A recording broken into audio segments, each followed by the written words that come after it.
오늘 말씀에는 다양한 사람들이 등장하고 있습니다. 말씀을 잘 보시면 등장인물들을 살펴보면 예수님, 한 관리, 그리고 관리의 죽은 딸, 12해 동안 혈루증을 가진 여인, 그리고 무리들, 마지막으로 제자들이 있습니다. 사실 이 이야기는 마가복음 5장과 누가복음 8장에서 더 자세하게 기록하고 있습니다. 한 관리가 예수님께 나와서 절하며 발 앞에 엎드려서 간절히 부탁하고 있습니다. 예수님, 방금 내 딸이 죽었습니다. 죽은 나의 딸을 살려주십시오. 내 딸이 죽었지만 예수님이 손을 얹으시면 그 죽은 딸이 살아날 줄 믿습니다. 다른 복음서에서는 이 한 관리를 회당장 야이로라고 기록하고 있습니다. 회당장은 지역의 관리로서 사회 지도층에 속해 있는 사람입니다. 여러분들 가운데 다른 사람의 발 앞에 엎드려 본 경험이 있으십니까? 누군가의 발 앞에 엎드린다는 것은 흔한 일이 아닙니다. 분명히 나보다 더 힘과 지위가 높은 사람에게 무언가 간절히 부탁을 할 때, 요청을 할 때, 또는 내가 큰 죄를 지어서 용서를 구할 때 우리는 아마 엎드릴 것입니다. 지금 이 회당장 야이로는 예수님의 능력을 인정하고 예수님을 높여드리고 예수님 앞에서 자신을 낮추고 있습니다. 그리고 죽은 딸을 살려달라고 간절히 부탁하고 있습니다. 지금 야이로는 한 관리가 아니라 한 아버지로서 죽은 딸을 살리기 위해서 예수님의 발 앞에 엎드렸습니다. 예수님께서는 딸을 사랑하는 이 한 아버지의 마음과 그 믿음을 보고 그의 집으로 향하십니다. 그때 제자들도 함께 따라갑니다. 관리의 죽은 딸을 만나러 가는 길에서 누군가 예수님의 겉옷을 만졌습니다. 옷을 만진 사람은 평범한 사람이 아니었습니다. 12해 동안 혈루증을 가진 여인이었습니다. 혈루증은 출혈증 또는 자궁암과도 같습니다.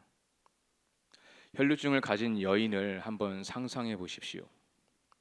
1년이나 2년이 아니라 12년 동안 지금 끔찍한 병으로 괴로움을 당했습니다.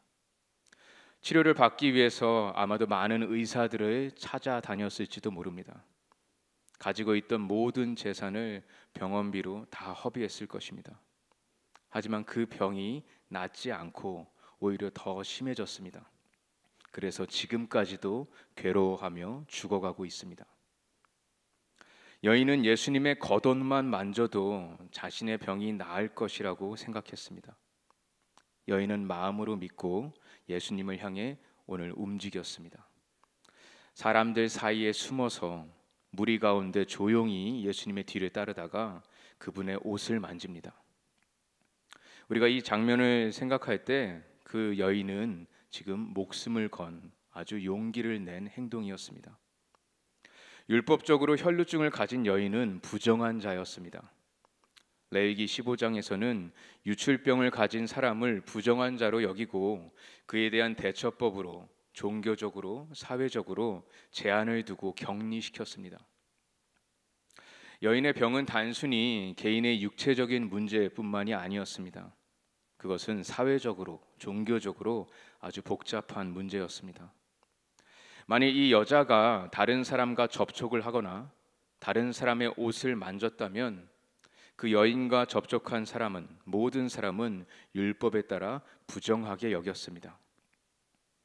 그렇게 되면 율법에서 요구하는 대로 그 사람은 반드시 몸을 씻어내야 하고 저녁까지 격리되어야 합니다. 사람들은 모두 이 부정한 자를 피했습니다. 오늘 이 여인은 자신과 접촉하는 사람을 누구나 부정하게 만들기 때문에 사람이 많이 모이는 곳에는 나올 수가 없었습니다. 나와서는 안 됩니다.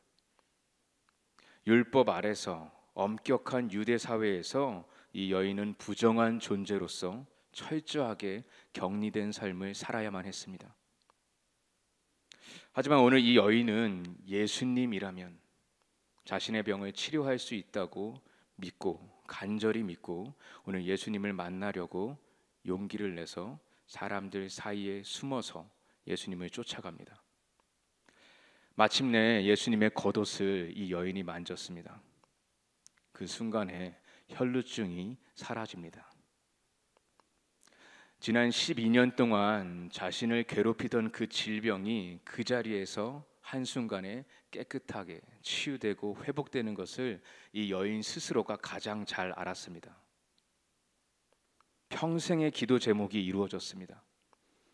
인생에서 가장 큰 문제가 해결된 순간입니다. 지금 혈루증이 멈춘 것뿐만 아니라 누구에게도 말하지 못하고 홀로 짊어져야만 했던 그 고통과 외로움들, 마음속 깊은 곳까지 자리 잡고 있었던 모든 슬픔과 모든 수치스러움과 자괴감과 모든 상처들로부터 오늘 이 여인은 완전히 자유로워졌습니다. 여인은 지금 자신에게 일어난 이 기적에 기뻐하면서 동시에 감당할 수 없는 놀라움에 떨고 있었습니다. 바로 그때에 예수님께서 그 여인을 향해 돌아보시고 이렇게 말씀하십니다. 딸아, 안심하라. 내 믿음이 너를 구원하였다. 유대 사람과 유대 사회는 이 여인의 질병을 보고 이 여인을 부정하게 여겼습니다. 하지만 오늘 예수님은 여인의 질병이 아니라 여인의 믿음을 보았습니다. 아버지의 마음으로 이 여인을 지금 딸이라고 부르고 있습니다. 여인은 지금 단순히 혈루증, 질병에서 치유된 것이 끝이 아니라 하나님 아버지와의 그 딸이라는 거룩한 정체성을 회복하고 구원을 받았습니다. 제자들과 무리들 그리고 죽은 딸을 살리기 간절히 원하는 그 관리가 이 모습을 다 지켜봤습니다. 예수님이 이제 관리의 집에 도착했을 때 죽은 소녀를 위해서 그곳에는 피리를 불고 떠드는 무리들이 있었습니다. 마가복음과 누가복음에는 소녀의 나이를 언급하고 있습니다. 12살 된 10대 소녀가 죽었습니다. 슬퍼하는 사람들이 많이 모여 있었습니다. 유대인들은 여자아이가 12살이 되면 성년식, 바르미츠바를 행하고 결혼을 준비합니다. 지금 이 관리의 딸은 성년식이나 결혼을 하지 못하고 죽었을 것입니다. 자녀가 부모보다 먼저 죽는 것은 말할 수 없는 큰 아픔이고 비극입니다. 끔찍한 사건입니다. 지금 이 소녀와 그 가족에게는 너무나 끔찍하고 비참한 시간이었습니다. 하지만 예수님은 그곳에 도착하셔서 그 소녀가 죽은 것이 아니라 자고 있다고 말씀하시며 슬퍼하고 피리 부는 무리들을 모두 돌려보냈습니다. 그때 사람들은 예수님을 보면서 비웃었습니다. 왜냐하면 그들은 이미 그 소녀가 죽은 것을 알았고 보았기 때문입니다. 자신들이 보고 듣고 아는 것으로 이미 결론을 내렸습니다. 모든 것이 끝났다고 생각했습니다. 무리들은 예수님의 말씀보다 자신의 경험과 지식을 더 믿었습니다. 하지만 예수님이 그곳에서 소녀의 손을 잡자 죽었던 소녀가 다시 일어났습니다. 지금 죽어가던 소녀가 일어난 것이 아닙니다. 아프고 다쳐서 누워있던 소녀가 일어난 것이 아닙니다. 이미 죽어버렸던 소녀가 다시 살아서 일어나서 걸었습니다. 할렐루야. 12년 동안 혈루증으로 끔찍한 질병으로 죽어가던 한 여인이 치유되고 회복되고 새로운 인생을 살아갑니다.